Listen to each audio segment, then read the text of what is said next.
If I were asked to list some of the strongest cold opens of Doctor Who, Amy's choice would be near the top. The immediate disorientation of characters flung between situations, unable to distinguish dream from reality, is a very engaging way to start an episode. But it's one that also foreshadows the deeper themes of the series, particularly the seduction of fantasy and the dangers of nostalgia. Amy's story is rooted in nostalgia from the very beginning. The first time we see her, she's a child praying to Santa. And this is played for comic effect, but the scene signals that Amy inhabits a world shaped by myths and make-believe. And when the Raggedy Doctor crashes into her front garden, he becomes yet another one of those childhood mythic magical figures. And years later, the grown-up Amy insists that she has shed her childhood name Amelia because it was a bit fairy tale. Yet the Doctor inevitably draws her back into the fairy tale that she claims to have outgrown. Throughout the series, Amy's apparent dilemma is framed as a love triangle between Rory and the Doctor. Yet beneath the surface, the real tension is ontological. It's a choice between reality and fantasy, personified by the grounding stability that Rory represents and the dreamlike mythos of the Doctor. And this dynamic is especially clear in The Vampires of Venice. When Rory first enters the TARDIS, the Doctor anticipates the same wide-eyed wonder displayed by Amy. Instead, Rory refuses to give him that satisfaction, dismissing the spectacle with a matter-of-fact deduction. It's another dimension, and the Doctor is visibly unsettled by Rory's refusal to play along. "I like it when people say it's bigger on the inside," he retorts with a slightly ominous tone. Here, we see how the Doctor is clearly invested in cultivating his own mystique.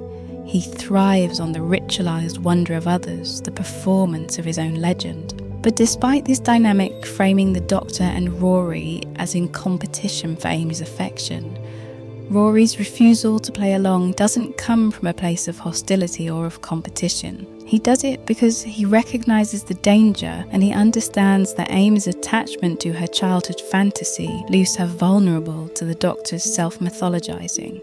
And he goes on to articulate this critique later in the episode, accusing the Doctor of being dangerous precisely because he seduces people into trying to impress him.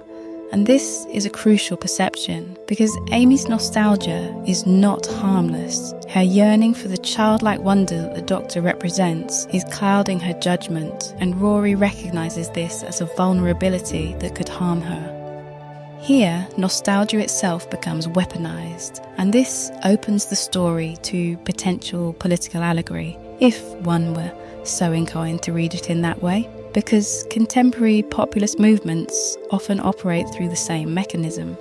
Campaigns built on slogans like "Make America Great Again" or "Take Back Control" don't point forward to something new, they point backwards to an imagined golden age.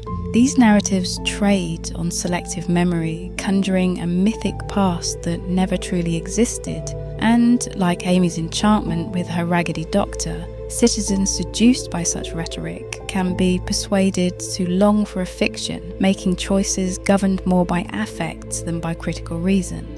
Amy is only jolted into reality when Rory dies in the dream world. That shock tears through the haze of the fantasy, and it exposes what truly matters, and it breaks the spell of her mythologized Doctor.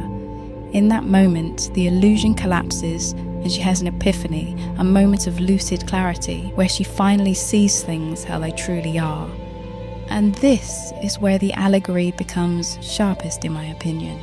The political fantasy of a golden age endures only until its costs are felt directly, through lost jobs, through rising prices, diminished rights. Just as Amy's dream collapses when it imperils the person she loves, societies too eventually discover that nostalgia for a past that never existed is not a harmless indulgence. It's a dangerous illusion that blinds its supporters to the real consequences it carries.